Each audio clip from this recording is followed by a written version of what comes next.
So what's it like to buy your first cryptocurrency on Kraken? Well, let's say I'm at a food truck I've never tried before. Am I gonna go all in on the loaded taco?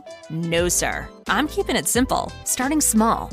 That's trading on Kraken. Pick from over 190 assets and start with the $10 in your pocket. Easy. Go to kraken.com and see what crypto can be. Not investment advice. Crypto trading involves risk of loss. Cryptocurrency services are provided to U.S. and U.S. territory customers by Payward Interactive Inc., PWI, DBA Kraken. View PWI's disclosures at kraken.com/legal/disclosures. Ryan Reynolds here from Mint Mobile. With the price of just about everything going up during inflation, we thought we'd bring our prices down. So to help us, we brought in a reverse auctioneer, which is apparently a thing.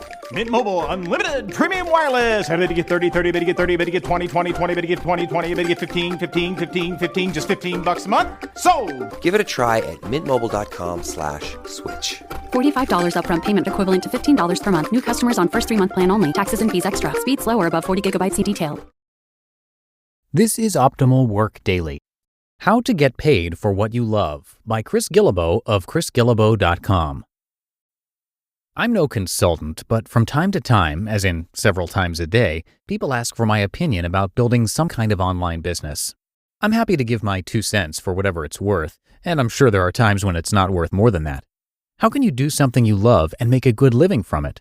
Much of my unconventional guides business is devoted to answering this very question in one way or another. And as discussed before, often when we ask for advice, we really don't want advice. We want someone to say, "That's great, go for it." But when people really want advice about building a business out of something they love, there are a few principles that are fairly universal. Starting with, not everything you love makes a good business. In fact, most things you love don't really make a good business. This is probably the most common misconception of the entire follow your passion concept. You love water sports or crafting or traveling, for example. So why not build a business around it and do what you love all the time? There are actually several reasons why this isn't always a good idea. One of which is that you might not like everything that goes along with running a business as much as you like the actual activity. So sure, you like traveling, but how much do you want to work while you're traveling? Do you like the business of crafting or just the crafting itself? Second, not everything you do is commercially viable. Chances are no one will pay money to watch you go surfing. And this brings us to the next point. What you love must be relevant to other people. Whoever your prospects, customers, or clients are, they have to identify with what you do and believe it can be possible for them as well. That's why you work to find the magic convergence between your passions and what customers will pay for. I go on and on about this in my business work. If you have the empire building kit, I'm sorry for repeating myself, but I repeat myself, you have to meet a clear need or solve a real problem for the people who pay you. This is critical. In fact, the more you can focus on other people's needs and understand how they overlap with a skill you enjoy sharing, that's where the real follow your passion model gains potential.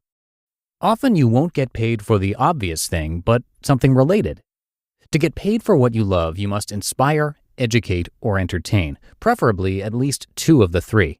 But one way or another, you'll get paid for helping people, not just being awesome.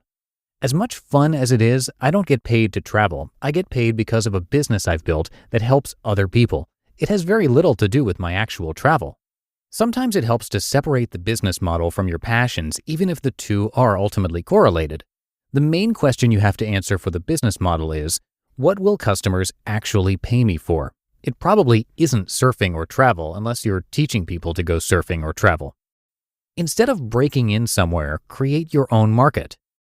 Freelance writing is a good example. As far as I can tell, supporting yourself as a freelance writer under the traditional system is effectively dead. Business Week, CNN, Psychology Today, and the Huffington Post all pay me a grand total of $0 for the articles they post with my byline.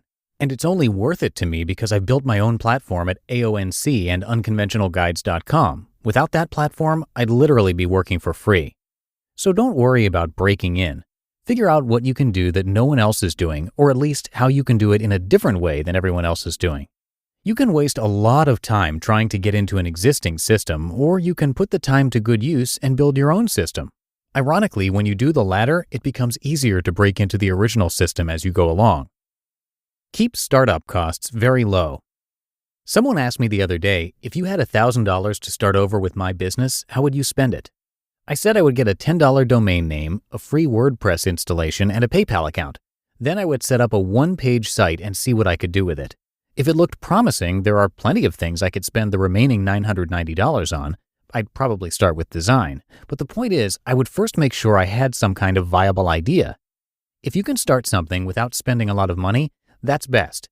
If you have to invest some amount of money, that's okay too, but the worst thing you can do is to spend a lot of money and do nothing.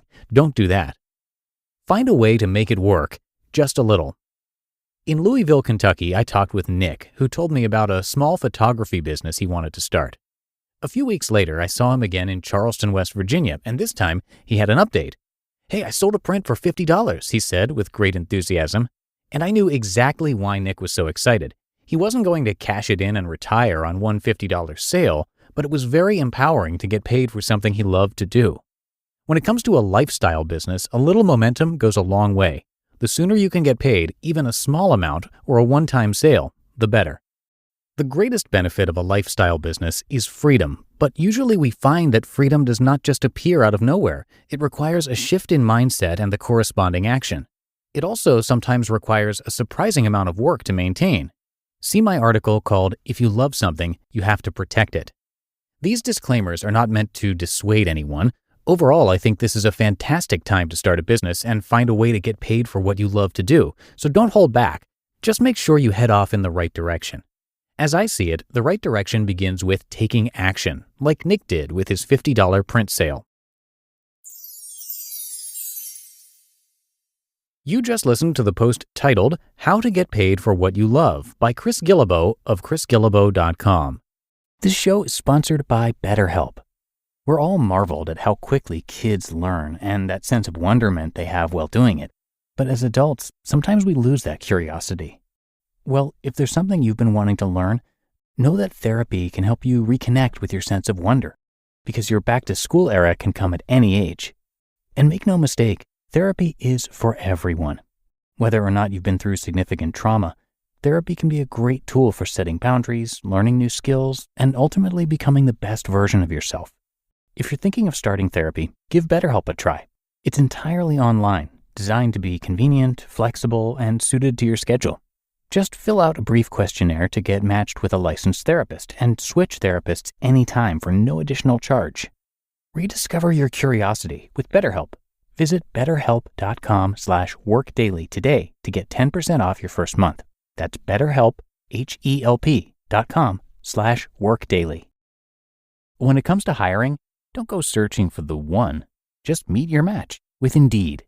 Indeed is your matching and hiring platform with over 350 million global monthly visitors and a matching engine that helps you find quality candidates fast. Ditch the busy work. Use Indeed for scheduling, screening, and messaging. 93% of employers agree. Indeed delivers the highest quality matches compared to other job sites. One of the things I love about Indeed is that it filters out incompatible applicants. So when you're hiring, the process is much faster and you only have to consider applicants that are already likely to be a great fit. And listeners of this show will get a $75 sponsored job credit to get your jobs more visibility at Indeed.com/startup. So just go to Indeed.com/startup right now and support our show by saying you heard about Indeed on this podcast. Indeed.com/startup. Terms and conditions apply. Need to hire? You need Indeed. And a big thank you to Chris. He is a New York Times best-selling author and modern-day explorer. During a lifetime of self-employment that included a 4-year commitment as a volunteer executive in West Africa, he visited every country in the world, and there are 193 in total, before his 35th birthday, obviously a huge feat. His first book, The Art of Nonconformity, was translated into more than 30 languages, and his second book, The $100 Startup, was a New York Times and Wall Street Journal bestseller, selling more than 700,000 copies worldwide. His newest book, The Money Tree, is all about finding the fortune in your own backyard. You can also check out his daily podcast, Side Hustle School, which is downloaded more than 2 million times a month. So come by chrisguillebeau.com for a lot more, and I have that linked in this episode's description. And if you like Chris's style, he frequently writes about personal development too, so you can hear more stories from him on the podcast Optimal Living Daily. But hey, that's it for me today, so hope you have a great rest of your day. Thank you so much for being here with me, and I'll see you back here tomorrow as usual. That's where your optimal life awaits.